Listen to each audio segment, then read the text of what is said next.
I'm out here swimming at the river with my dogs, but I was just talking to my brother last night about the narcissist abuse, and he's actually in a relationship, a 35-year-old relationship with a narcissist woman who started worshiping some demon god and then decided that she was going to go back to Christianity. But obviously this woman is possessed by Legion. She thinks that she sits next to the throne of God and she gets to judge.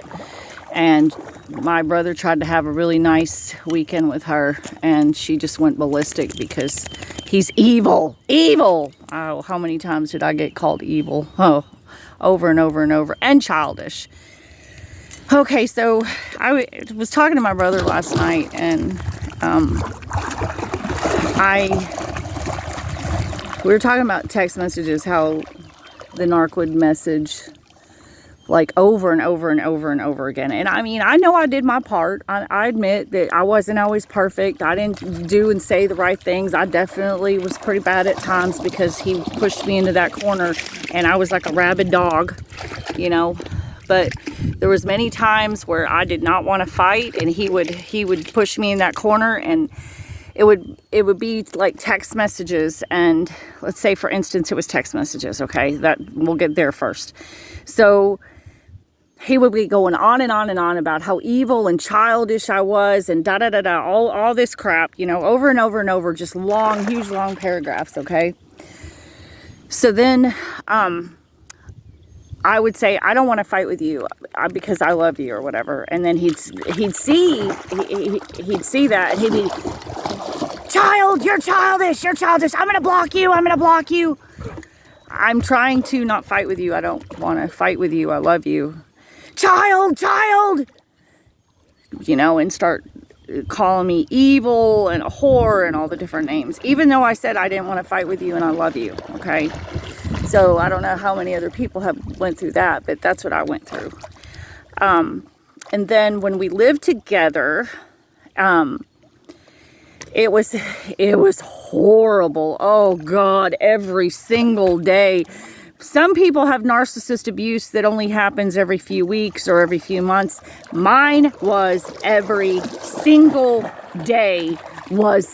He was infested with a legion of demons, and they affected me. And I mean, I even saw demonic spirits in the house, and I'll get to that at another time. But anyway, so let's say that he one day, which was always, he would accuse me. Well, we know that the reason he was accusing me is because he wanted to start a fight. So I would finally be pushed in a corner, and then I would leave with the dogs, and then he would accuse me that I was going to screw another man. But really, it was him who wanted to fight in order so he could go screw somebody else. And I know that his little Janice girl was always in his ear telling him all this stuff because she wanted him for herself. And so I, of course, didn't know anything about her for years. I'm just now piecing it all together.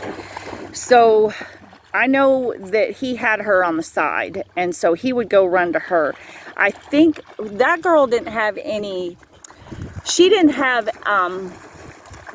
walls. I mean, he could do anything he wanted to her because she allowed him to do anything, and she would just, oh, it's okay, baby, it's okay, you know. So he could get away with anything with her. With me, I defended myself, and he hated the fact that I had my own mind. He hated that.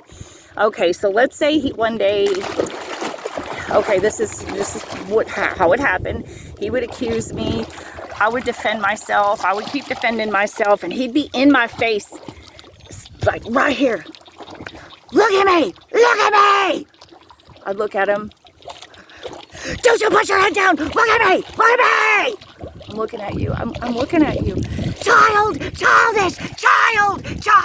You're a child! No, I'm not, Kyle. I love you. I'm sorry. You see? You're a child. I love you, Kyle. You're not saying it right. I'm sorry. You're acting just like a child. You're evil. And that's how he did me. Okay. So then by then I'm just like bawling, just tears are just, I'm just like, like, I'm just like that, okay? Even thinking about it is making my head hurt right now, okay? And so then, like, say it happened in the kitchen, okay? He would actually walk back into the house, at the back of the house. And a couple minutes later, he would walk out and he'd go, "Hey, I love you." Well, by then, he just, like, seriously, like, destroyed me. And I go, oh my God, look what you just said to me. Look what you just did. Say, you just want to fight. That's all you want to do. You just want to fight. You don't want to have a good day. You want to fight. Look what you did to me. Oh my God, look what you just did to me. What did you say? And then by then, that's when I'd be running out the door with the dogs. Okay.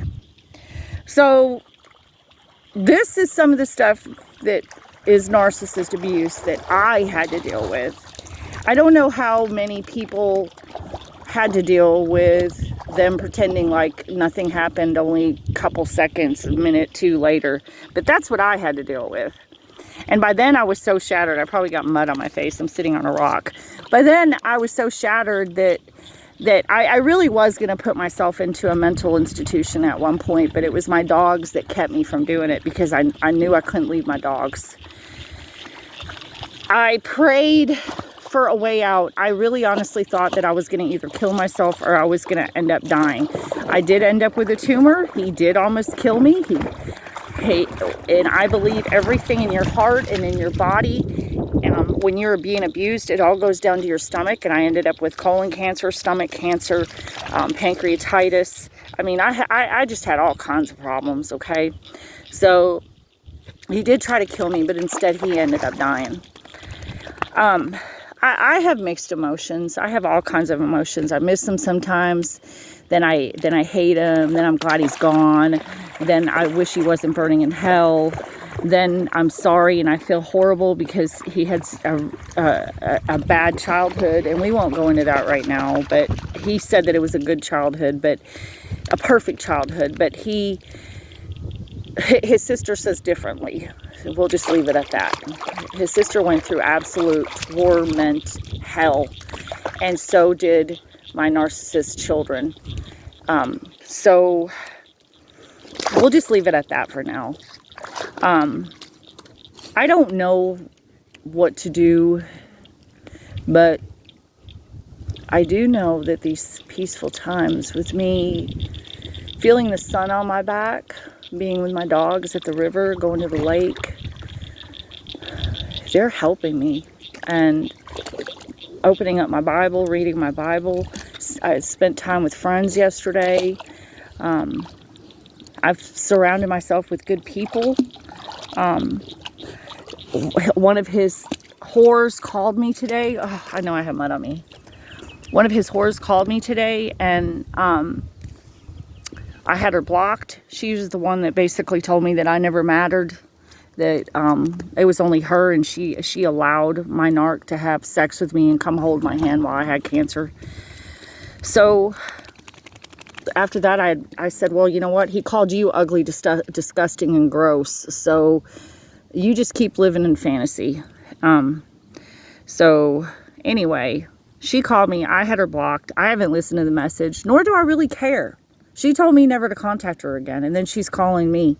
I don't know if the family somehow is involved. I know that the girl can't do a damn thing for herself. She can't even walk outside to get her mail because she's scared somebody's going to kill her.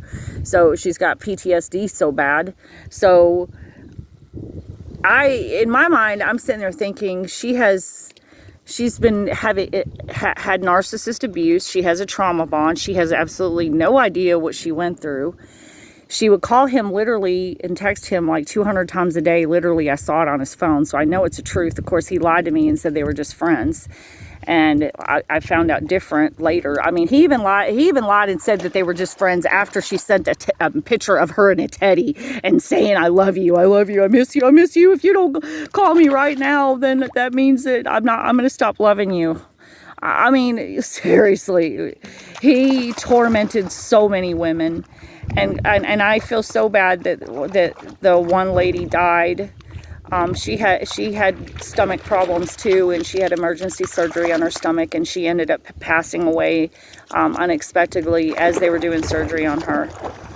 So a lot of women went through hell, including his own children. And I won't even go into that because they are alive, and I feel very bad for them and what's happened to them. So I just wanted to put this out there that this is my journey. And I thought that he was going to kill me with either with his own hands or with the way that I was being treated. But instead, God took him, and I don't believe that he went to heaven. How can someone that says that they're perfect, they're so perfect that their farts don't even stink because they're so perfect, believe that they ever were a bad person? They can't. Look at my puppy dog. She's so cute. Look at her. I don't know where my other one went. But see, that's the one, that's the part that brings me joy, okay? Them. So I just want to let everybody know that if you don't think that you see a way out, just try to sever a little cord at a time, because at one point I saw no way out, and I just started severing one cord at a time. It went from living together to not living together. It went from not living together to doing things for myself. It went from doing things for myself and not counting on him to bring me happiness, even though I was still stuck on, I need some love bombing because I'm a junkie for it. It went from that to, to finally him dying. And I have no choice to move on. So I know a lot of people probably think, you know what, I wish mine would die. But believe me, it hurts just as bad as if they were alive. Don't think it doesn't. There's still no closure. You got to make it on your own. You got to make the closure happen all on your own. And that's my advice for today. Peace out. Peace.